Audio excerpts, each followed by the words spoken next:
Hello, my fellow people of the plant. Thanks for tuning in to another episode of the Cannabinoid Connect podcast, your favorite podcast that includes industry facing conversations with the industry's leading experts that aim to educate and inform the public regarding the plant's endless benefits. My guest today is Gleb Oleinik. He's the Delta 8 study author and freelance contributor to Leafreport. Gleb, how are you, man? Good. How are you? I'm doing well. Thanks so much for coming today and speaking with the audience. This is the second time that Leafreport is making a appearance on the podcast, so it's great to have you guys back. Happy to be here. Thanks for having me. Of course, yes. And from my last discussion with Latal, we talked at a high level about Leafreport's mission and the value that it's adding within the hemp and more specifically the CBD product space by really showcasing the efficacy of these products, right? And giving them a score, which is super needed right now with the lack of enforcement and regulation from the FDA. And during that discussion, she mentioned that Leafreport was working on a Delta 8 specific study, which I know that the industry is just, probably dying to hear about, because Delta 8 within the CBD and hemp market is huge right now. I mean, that's all you hear about is Delta 8, Delta 8, Delta 8. So Gleb, it's a pleasure to have you on. From my understanding, you were actually the study author for that report. Is that right? That's right. So Leafreport, they sent the products for third-party testing, and then they gave me the test results, and I wrote the report based on the test results, comparing them to what the product labels and description said. That's awesome, man. Well, before we dive into the actual study and findings that were, surprising on your end or interesting on your end, let's first talk about your background. So, why don't you give the audience a sense of who you are, and what got you into this position where you focus so heavily on CBD when it comes to the freelance writing side of the house? Sure. So I'm a full-time freelance writer from Vancouver, Canada. I kind of started out writing about dietary supplements around 2015, and that included reading a lot of research studies. So by this point, I've read like well over 1,000 studies. And then sometime around 2017, I got interested in this new supplement that I heard about that was CBD. And the more that I read about it and I actually tried it, I got more interested in it. So I kind of decided to specialize in it. So since that point, I've read hundreds of studies about CBD, other cannabinoids, and cannabis and hemp in general. And most of the content that I write these days is based largely on the medical research. That's great. And what has your experience been? So, how do you personally use CBD, and why? Sure. So the first time I used it, I just wanted to try it just to see what the effects are because I saw a lot of hype about it. But I also noticed that it helped me with my anxiety quite a bit. And honestly, since then, I've still been using it, although these days I use it more for workout recovery, but it's still very, very helpful for me. Nice. Well, so let's set the stage here with this study that y'all conducted, and tell us a little bit about, to set the whole foundation up. How many people, how many products were studied, and what all kind of went into it initially. Yeah, so Leaf Report, they bought 38 Delta 8 THC products. Some of those were bought from online stores, others were bought from physical stores. And then they sent them for third party testing to a cannabis testing lab in Las Vegas. The lab technicians tested the products. They gave us back the test results. And then we compared what their test results showed to what the companies are claiming about their products. What the Delta 8 THC levels are, what the Delta 9 THC levels are, things like that. Were there any friendly inner predictions within the Leaf Report team that y'all were kind of, guessing would come about in the findings of the study? And if so, were any of those accurate? Oh yeah, absolutely. I would say we were pretty much on the money with what we expected and what we saw. So yeah, the industry is very unregulated. So the report that we wrote definitely reflects that. Yes. I mean, it's the wild, wild west right now, right? So, Exactly. Yeah. yeah, I mean, so why don't you share with the audience to kind of set the stage here? Like, why is it the Wild West of Delta 8 right now? I mean, maybe even start with what Delta 8 is, why it's the Wild, Wild West, and why a study like this commissioned or conducted by Leaf Report was needed.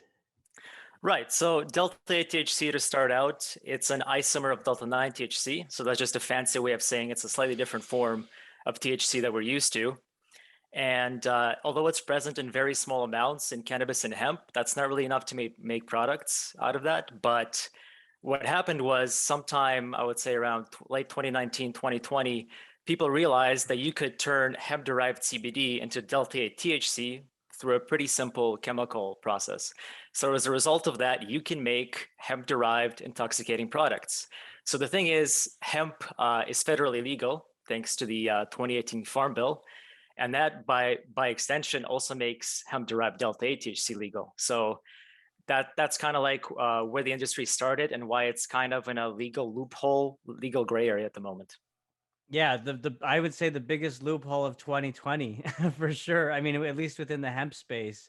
And from my understanding, I think that there are 12 or 13 states now that have outright banned Delta 8. Is that right? That number? That's right. I think it's up to 14 now. Some of them are banning it outright. Others are choosing to regulate it in a similar way to recreational cannabis. But yeah, states are definitely paying attention to it. Yeah, Delta 8 is such in a weird spot, right? Because it's it's like you said, it just derived from a hemp plant, which is federally legal because it's below that 0.3% threshold of THC. That's right. But the compound or the cannabinoid is converted. The CBD compound is converted into delta 8 THC, and it tells me kind of two things. One is that there's this huge appetite for the psychoactive properties that the THC molecule presents, right? Because people are buying that product in states where it's not adult use, but also it's in this really weird area where, if federal legalization passes, Delta 8 is kind of like irrelevant at that point, right? That's very true. You're absolutely right. Most of the states that are really interested in Delta 8 are exactly the states where cannabis is illegal. So obviously, that's the only option for people that want to use cannabis for recreational effects. But I will also mention that another reason why a lot of people turn to Delta 8 is because it's less potent than Delta 9 THC. So for example, if you get anxiety, paranoia, or a lot of other side effects from Delta 9 or cannabis, then Delta 8 is a great option for those people. And it's a great option for those people because you use the word, and correct if I'm wrong, you use the word isomer, which Mhm. means basically it's isolated, right? It's just delta 8, no other cannabinoids for that entourage effect. Not quite. So isomer just means that the chemical formula is the same, but the structure is slightly different. So they both delta 9 THC and delta 8 THC have the exact same molecular formula, but the structure is slightly different. Okay. So thank you for clarifying that. So it is delta 8 isolated in that it's only delta 8 THC, whereas if you have a product with delta 9 THC, it may have other cannabinoids in it, such as CBG, CBN, CBD, which gives you that entourage effect. Or does delta 8 also include those other secondary compounds, or excuse me, cannabinoids? That's actually a great question because in the process where you convert CBD into delta 8 THC, quite a large amount of delta 9 THC is also created. So by estimates, anywhere from 2 to 6%. So if you don't remove that delta 9 THC from the final product, then it's essentially automatically illegal, even though the whole point of the product is that it's a legal alternative. Right. Okay. And that's a perfect segue because, that's where I guess we can just start diving into some of the surprising, or I guess not so surprising findings that the Leafreport team kind of, realized after this study took place. So, Gleb, as the author of this study, why don't you tell us, some of the major findings and what this means to the industry overall? Okay, so usually the main thing we look for in these reports is how accurate the products are versus the product label. So let's say if a product is claimed to have 1,000 milligrams of delta 8 THC, but our test reports only show 600 mg, then that's obviously a very big discrepancy. So generally speaking, we expect a 10% variance. So either 10% higher, 10% lower is the maximum amount that we expect for a high quality cannabis product. So the biggest finding in our report was that these products that we tested, only about a third of them contained an accurate amount of delta 8 THC. So that means the rest of them, in most cases, contained way less delta 8 THC, and in some cases, a little bit more. Wow. One third, only one third was true in the accuracy in which they were demonstrating on their label. Right, that's right. Wow. What other fun findings were surprising to you? The other major finding is that more than half of the products, or exactly 53%, had illegal Delta 9 THC levels. So that means that they were over the legal limit of 0.3%, and one product had as much as 15.2% Delta 9 THC. So accuracy first and foremost, and then secondarily, these are just outright illegal products that include Delta 9 THC in them. That's right. Kind of defeats the whole point. It defeats the whole point. And you mentioned, just to step back a little bit, you talked about that conversion process, right? And so is that where some of that Delta 9 THC is remaining within the product, or are they actually just outright just extracting this oil and producing these products from uh cannabis plant, marijuana plants? Well, I don't know for certain, but my expectation would be that in most cases, they're just not doing enough work to remove the Delta 9 THC after the conversion. But I do think that they're still using, I would say 99% of the producers are using hemp to produce this, not cannabis. Hmm.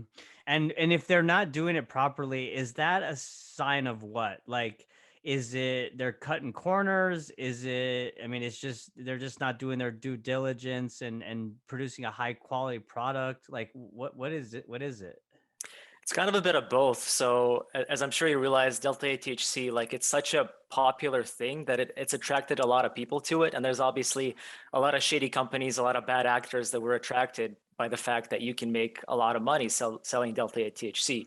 So definitely there's some cutting corners, but there's also just some inexperience because a lot of these companies, they're completely new. You can tell they just started doing this literally this year. Hmm. Yeah.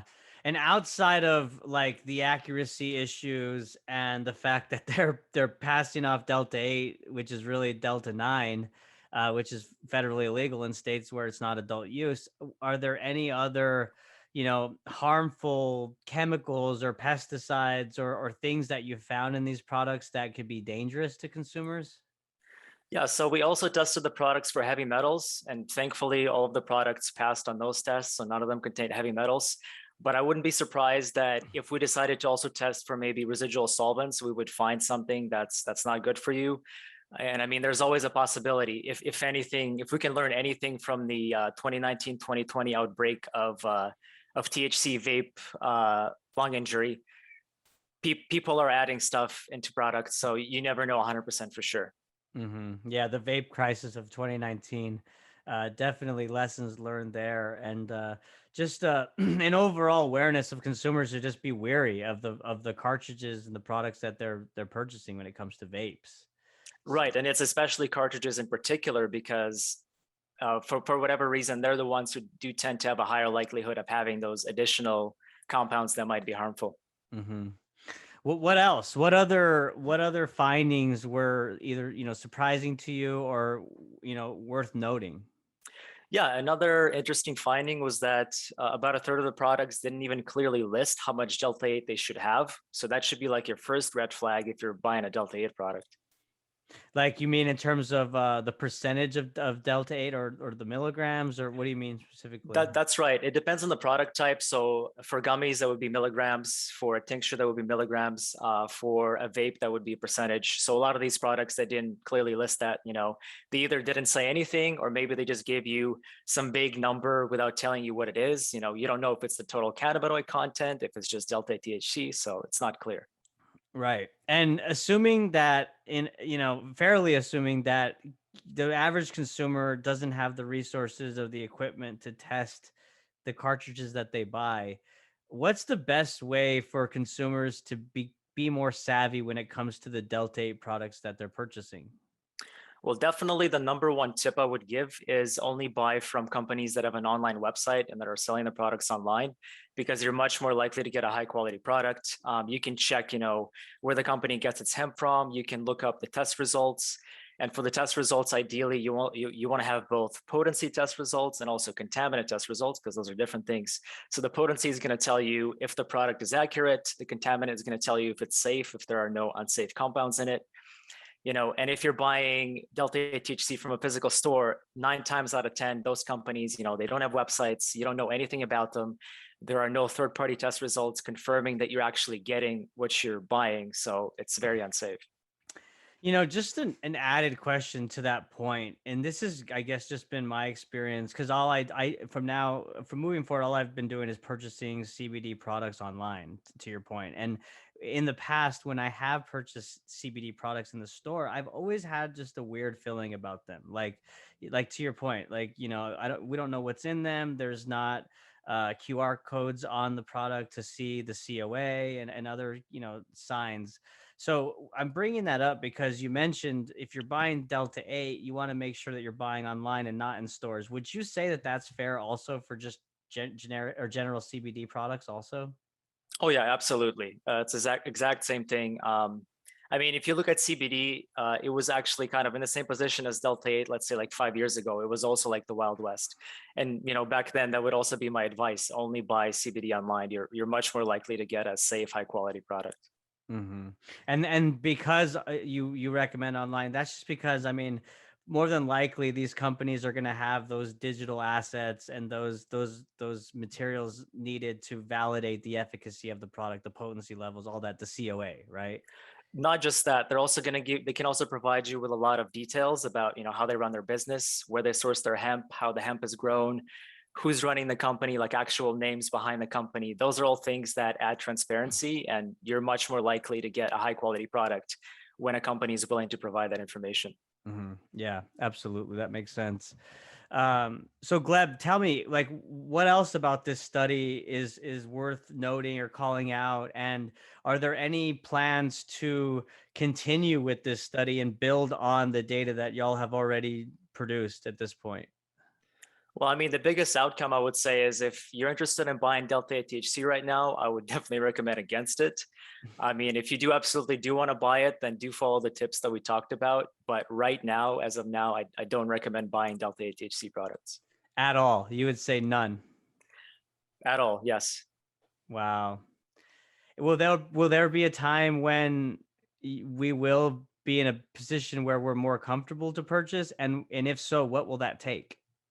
Absolutely. So just like I brought up CBD, how it was 5 years ago, CBD has gone through the same process. So when CBD started out, the products were, much more likely to not have accurate CBD levels, to have inaccurate Delta 9 THC levels, to have contaminants, whatever you have. So, but it took that time for the industry to develop to get to a point where the products are much more safer these days. So for Delta 8 THC, if it's going to stick around, if the legislation is not going to change, then over time, I do think it's going to improve. Yeah, that answer, it's somewhat encouraging, but it's also like a little like in my perspective, like CBD is still the wild wild west. I mean, like while 5 years ago, yes, it's come a long way and it's more cleaned up than what it was. But I mean, still, it's really difficult if you're a new consumer in the market to find an actual high quality CBD product without doing extensive research beforehand. You're absolutely right. And to that point, definitely regulation would help. So, if the FDA comes in and says that, look, you have to test these products, you have to have potency tests, you have to have contaminant tests, and we're actually going to check them, that's obviously going to go a long way to making these products way more safe. Yeah, I mean, it's something that's definitely done. And I know that, the operators within the industry that are doing the right thing and trying to follow regulation and keep their products at the highest standard possible, they're just begging for that regulation, right? So Yeah. I think once that regulation's in place, there's going to be a lot of cleanup, and less snake oil out there in the market. Absolutely. And I mean, we've already kind of seen that happen in the CBD market. A lot of those companies that were just there to make quick money, they're not around anymore. We're seeing a lot of consolidation, and we're seeing a lot of, brands position themselves as the leading brands, and the companies that were just there for a quick buck, they're pretty much not existing anymore. Hmm. Well, to wrap this conversation up, Gleb, I mean, what is Leafreport working on next in terms of other studies in the industry, things that we should look out for and be aware of? Sure. So I'm sure we're going to review some other products in the future, but the only report that I do know that we're working on is another price report. So what we do with the price reports is we take all of the prices from different brands, and then we try to uh, use that data to give you actionable information. So, for example, we can tell you, what prices are considered low, what prices are considered average, what prices are considered high, and that's very helpful information because the prices in the hemp industry vary a lot. So, and they're not always related to the quality of the product either. So, it's a good idea to know, if you're paying a lot for your product, if you're paying an average price, it's very useful information to have. Yeah, that does sound like helpful information, and especially with the data that y'all have on your website in terms of the scores that you give brands and the scores that you assign to different products within those brands. So just having that added level of information in terms of am I getting the most bang for my buck with that pricing report? It seems like it'd be valuable information to have. Yeah, and just to follow up on what you said, one thing that we do very differently from other websites in this niche is that we give you a completely objective view of the product. So we give you a completely objective rating out of 100 points. So you can see exactly why the product or the brand got that rating. You can see what they scored on, let's say, third-party tests, what they scored on hemp quality. So it's not like we're just telling you these products are good or bad. We're actually explaining, and it's completely impartial. We're not giving you our opinion. Mhm. Awesome. Well, hey, I really appreciate you taking time to share the insights from the recent Delta 8 study that Leaf Report conducted. It's super valuable insights. It's good to know that what we're being told on the labels is not actually what's true actually in the product. And of course, that's just a consequence of federal prohibition and the lack of enforcement and regulation from the government. But That's right. Yeah. we're working to get there, and conversations like this are only helpful to just drive awareness and education around the subject. So Gleb, really appreciate it. Is there anything that you want to leave the audience with before we wrap up here? Yeah, I just want to say if you do plan on buying Delta 8 products, make sure to do your due research. Um, you know, Look at the test results, actually compare the test results to what the product is claiming. So just educate yourself so you can protect yourself and buy a more effective, safe product. Hmm. That's great advice. Gleb, where can people find Leaf Report's website, social media, if they want to learn more about what y'all do? Yeah, so leafreport.com, that's where we publish all of our studies, all of our articles. You can see a lot of my articles on there as well. And also, if you want to find more of my content, you can go to gleboleinik.com. That's my official freelance writer website. And I also contribute to a bunch of other websites in the CBD and cannabis sphere as well. Nice. Awesome, man. Well, hey, thanks again so much. This was super valuable to both myself and the industry. So we thank you so much. Thanks, Kevin. Happy to be here. Yes. And thank you all for listening. Bye.